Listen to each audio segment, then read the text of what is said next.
Listening, Section 1.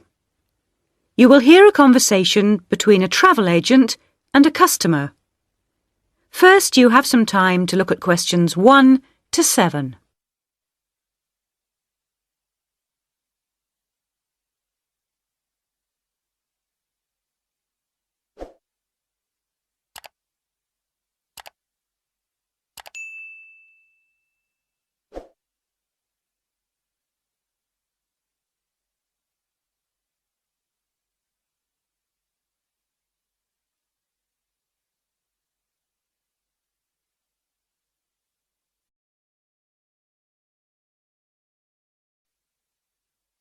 You will see that there is an example that has been done for you. On this occasion only, the conversation relating to this will be played first. Good morning. Can I help you? Yes, I'd like to get some information about trips to New Zealand. Certainly. Take a seat and I'll be right with you. Thanks. Now, where would you like to go in New Zealand? Well, I was hoping to do a bit of travelling around, actually. There are a few things I'd like to see and do before I go back home. Right. One thing I really want to do is go to Christchurch. I have relatives living there that I can stay with, my mother's cousin, and I've heard it's a nice place. The woman says she has relatives living there. So the first activity, visit family, has been circled. Now we shall begin. You should answer the questions as you listen, because you will not hear the recording a second time. Listen carefully and answer questions 1 to 7. Good morning. Can I help you? Yes, I'd like to get some information about trips to New Zealand. Certainly. Take a seat and I'll be right with you. Thanks. Now, where would you like to go in New Zealand? Well, I was hoping to do a bit of travelling around, actually. There are a few things I'd like to see and do before I go back home. Right. One thing I really want to do is go to Christchurch. I have relatives living there that I can stay with, my mother's cousin, and I've heard it's a nice place. Yes, it's a lovely city. And staying with relatives will help with the budget, of course. The budget? It will save you some money. Oh, right. Well, I'm not too worried about that. I've saved quite a bit of money working in Australia. Oh, that's nice. Good for you. Well, you know that New Zealand consists of 2 main islands, the North Island and the South Island, and Christchurch is on the South Island. Is it? I was never very good at geography at school. Do you have a map I could look at? Sure. Here we are. Right, I see. And, well, then I'd also like to spend some time in Auckland, and maybe I could do an English language course there. Can you organise that sort of thing for me? Oh, certainly. We'd be happy to arrange that. But bear in mind that Auckland is in the North Island. OK. And I'd also like to do some skiing or maybe even some snowboarding. I hear New Zealand is a great place for that. Yes, absolutely. But you should go to Auckland first for your studies, and then you can get the ferry across to the South Island and take the bus down to the snow. Oh, I don't like boats very much. I'm not much of a sailor. I think I'd prefer to fly. Right. What about joining a walking tour? That could be really fun. Not sure about walking, but joining a tour might be a good way to travel because then I might make some friends my own age. Now, let's get some details. Can I have your name, please? Yes, it's Su Ming Lee, but you can call me Sue. OK, Sue. And what's your address here in Melbourne? I'm living with my aunt in the suburb of Kew. It's 29 Lock Street. That's L-O-C-H, not L-O-C-K. Do you have a phone number that I can get you on? The best thing would be if I give you my mobile. I always have it on me. It's 0402 558 992. OK. And when do you want to travel? Because you'll need to be down south in July or August. Oh, yes, of course. That's winter, isn't it? So I better go to Auckland in May. Yes, let's say departing from Melbourne on the 1st of May, that's a Saturday, and then you could begin your course on Monday the 3rd. That sounds great. And how long would you like to study for? A month, 2, 3? What do you think? Well, I'll probably need more than a month. What about 8 weeks until the end of June? Fine. I'll see what I can do. Oh, and how would you like to pay for this? On my Visa card, if that's possible. Before you hear the rest of the conversation, you have some time to look at questions 8 to 10.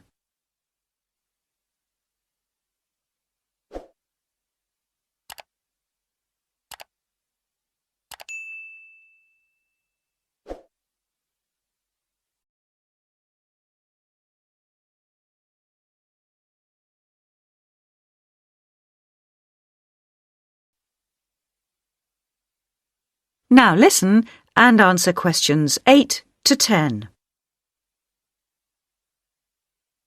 Hello, Sue. It's Angelo from Cosmos Travel here.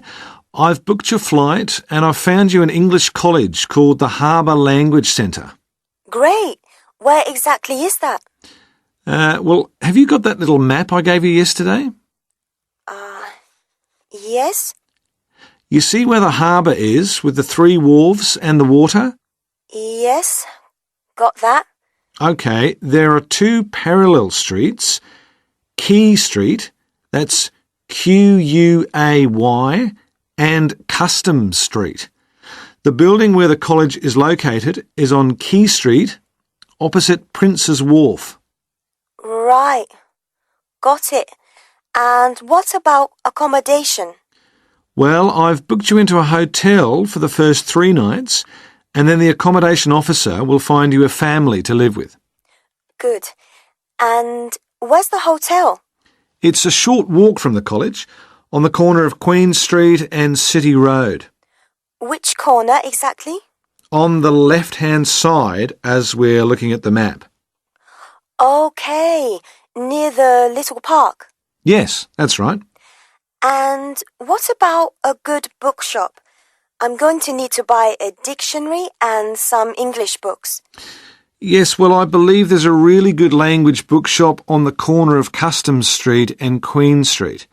It's near the college, so that's pretty convenient. Thank you so much. You've been really helpful. That is the end of section 1. You now have half a minute to check your answers.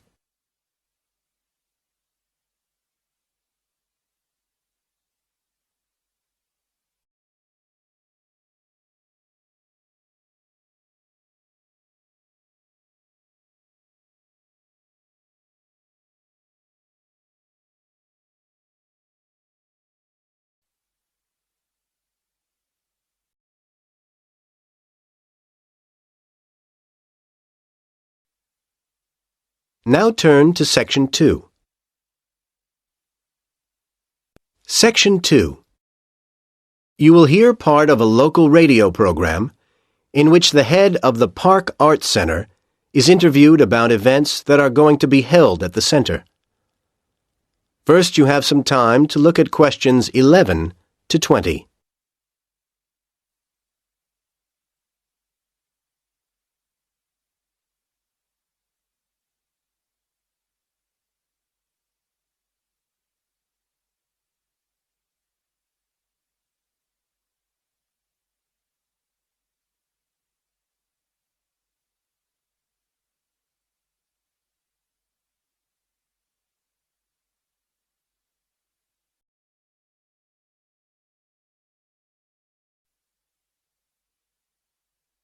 Now listen to the conversation and answer questions 11 to 20. And next on City Life this week, we have with us in the studio Harvey Bowles, head of the Park Arts Centre. He's here to tell us about forthcoming events at the centre. Harvey, welcome. Hello, thank you. So, what can we look forward to first at the Park Centre? We've got a very exciting programme lined up for you. The next event will start on the 18th of February and run till the 24th. Times for the event? Twice each day at 2:30 and 7:30 p.m. There'll be a folk music concert and we're sure this is going to be very popular. A range of excellent musicians are coming, some playing for the first time in this country. And for those who want a souvenir, or for people who don't manage to get to the performances, the foyer shop will be selling a CD showcasing the great talents of the performers. Sounds good. Yes, and then after that, our next event is starting on the 1st of March and runs for 8 days. There's a lot going on, so you'll need to look in the separate programme, which shows all the various times and so on. It also includes details of performers and ticket prices. You can pick one up from the foyer at the centre. Yes, this year we're hosting the dance festival again, and it's going to be even bigger than last year. It's become a major feature of the arts year, and many of the performances will be recorded on video and DVD. But nothing can beat the thrill of attending the events live. We have a great range of styles, performed by over 100 groups, representing as many as 4 continents. All I can say is book early, because many of the shows are going to sell out quickly. I'm sure they will. And what do you have for us after that? Well, then things get a little quieter, but no less interesting.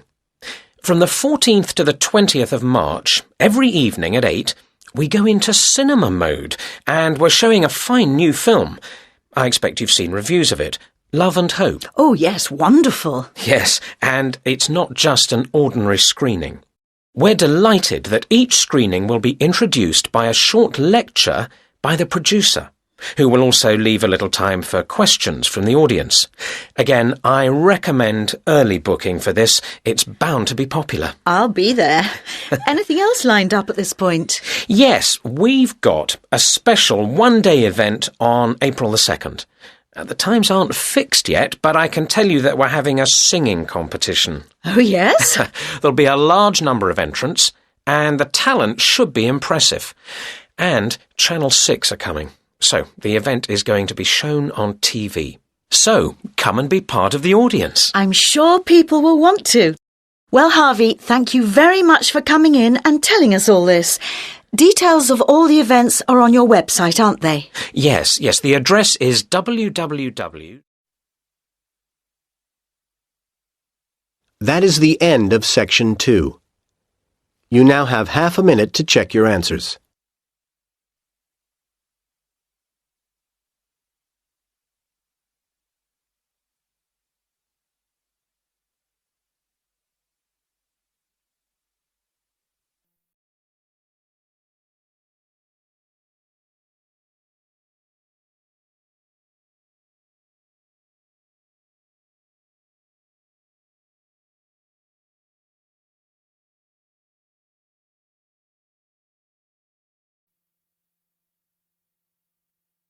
Test 4, Section 3. You will hear a student, Alex, asking his tutor for advice about essay writing. You now have 30 seconds to read questions 21 to 27.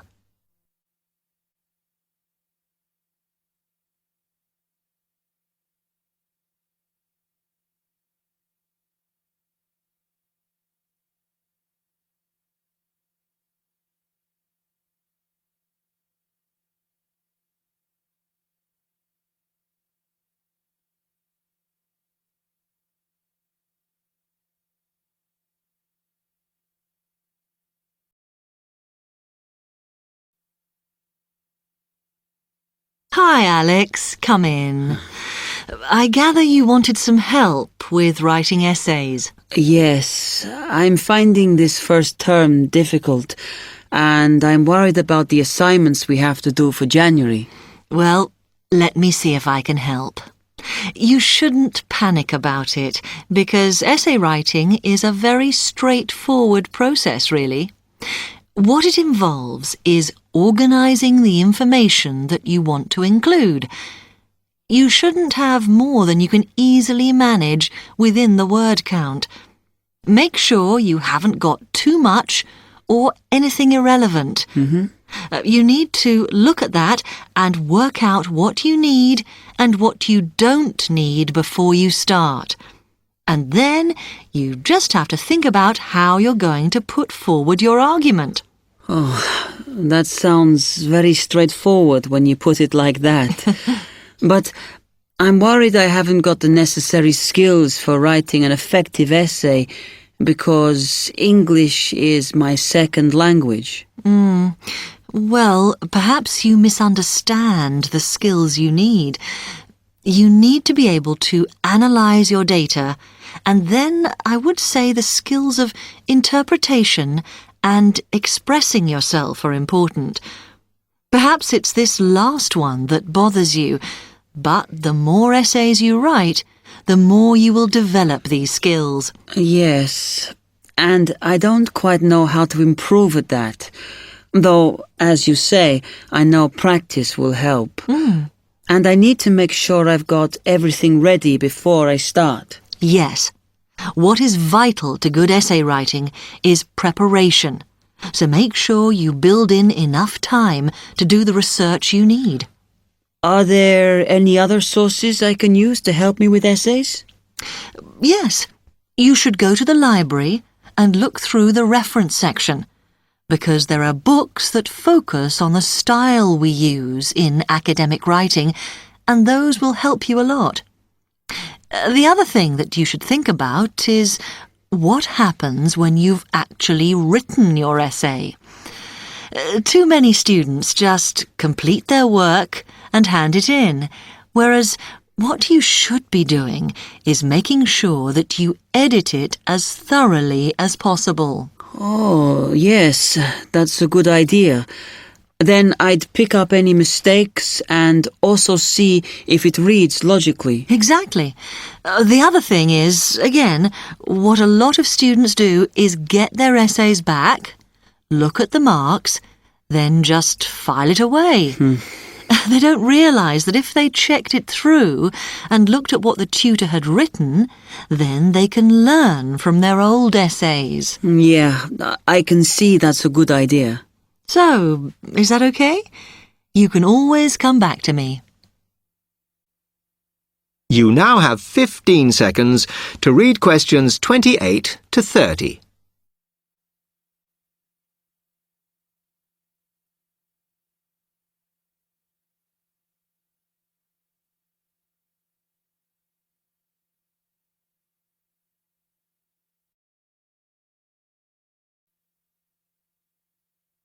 Actually, there were a couple of other things I wanted to ask you about essay writing. I had a few thoughts of my own about what I should do, such as really taking good notes when I'm reading, because that helps, doesn't it? I think it improves your knowledge rather than your actual writing. But one tip I can give you is to try and not read too much. Otherwise, you end up including irrelevant material in your essay. Remember to stay on task. Yes. Sometimes I have problems interpreting the questions correctly, or the whole question seems overwhelming to me.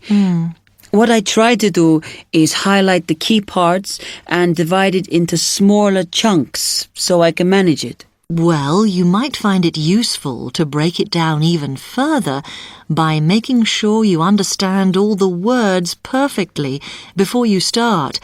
Things like assess or comment and such like. Yes, I see. Sometimes, after an objective analysis, the question actually asks you for a subjective opinion. But you must remember to support your arguments if that's the case. One final comment I can make is about using your own words. You must try to do this as far as possible. You're expected to summarise what you've read, not just string together a list of quotations. In fact, you shouldn't have too many. Just use them where it's really important. Okay, thanks. Do you read other students' essays when you've finished? No. Why? Is that a good idea? Well, you can confuse each other, so I'd advise against it. But it's up to you. Okay. Thanks very much for your time. That is the end of section 3. You now have half a minute to check your answers.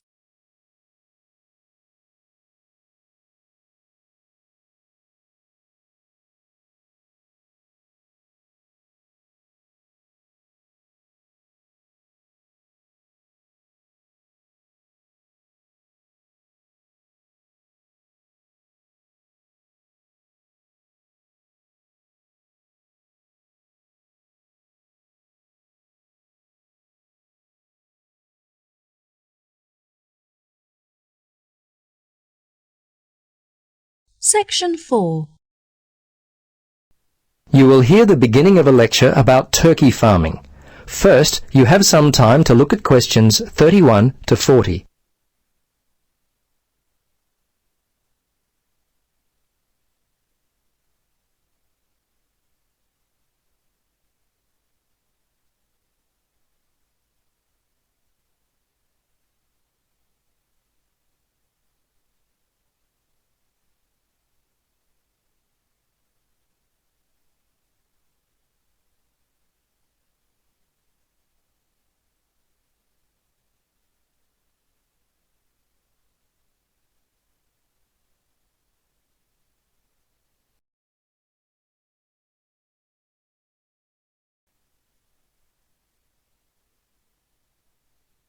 Now listen and answer questions 31 to 40. Good morning, everyone. Ever since it was first served and eaten at the wedding feast of Charles XI of France and Elizabeth of Austria way back in 1570, the consumption of turkey meat has continued to grow. In recent years, the popularity and subsequent interest in turkey farming has also grown substantially, and along with this interest, there have been a number of significant changes which have occurred in turkey production, which I'd like to point out to you all. In some of the larger companies in the UK, understanding of genetics has been used to good effect, with selected stock showing an increase in growth rate and a higher proportion of lean white breast meat. Turkey breeding companies operating from the UK have achieved an important position in the European market, as well as having a part of the market share in the USA. Knowledge of the nutrient requirements of turkeys has also advanced, and diets to exploit the genetic potential for rapid growth have been formulated with great precision. Canada and North America have led the way in this area. Different feeding strategies are employed within the industry to control the nutrient intake of breeder flocks. These management techniques usually involve limiting the availability of feed, especially to the older males. The intention is to slow down growth rate, thus reducing the likelihood of leg disorders and to maximise breeder production. Throughout the world, the most serious infectious diseases that have impacted upon turkey health are now almost entirely controlled due to improvements in site hygiene and the introduction of live and killed vaccines. In addition, the geographical isolation of turkey-growing farms remains an important means of limiting the spread of disease. Now, throughout the USA and Britain, controlled environment housing now operates with greater precision since the ventilation requirements of the stock are better understood. Approximately 90% of the birds in the UK, for example, are produced in large flocks on commercial sites which require precise control of temperature. Feeding and drinking systems have been increasingly mechanised in order to improve efficiency and to ensure that the birds receive adequate fresh feed and water. Equipment such as artificial lighting is also used to overcome the long winters in some of the more extreme areas of the world. While quite popular early on, a vast majority of turkeys are no longer beak trimmed. However, in most cases where birds are kept in natural daylight, the beaks are usually trimmed when the birds are only a few days old.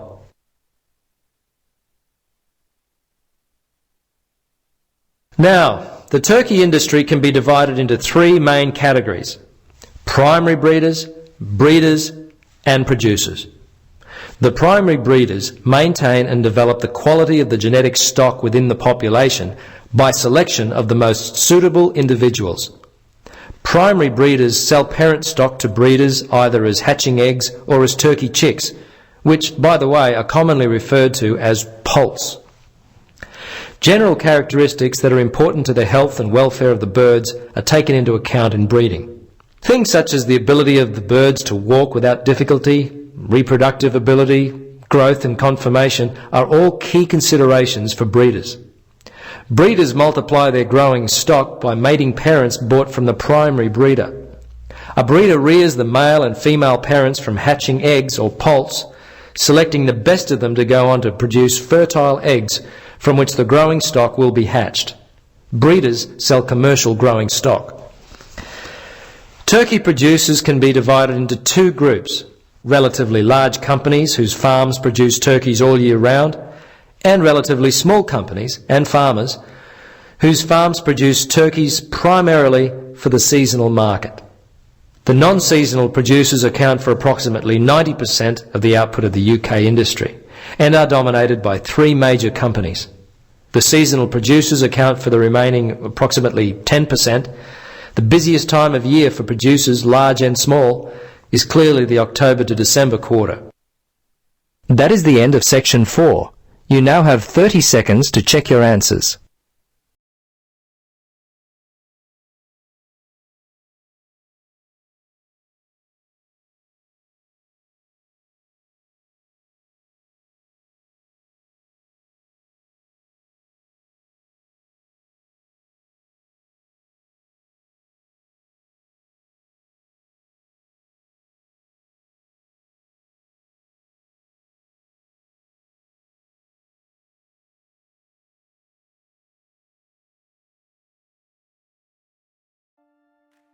That is the end of the listening test. In the IELTS test, you will now have 10 minutes to transfer your answers to the answer sheet.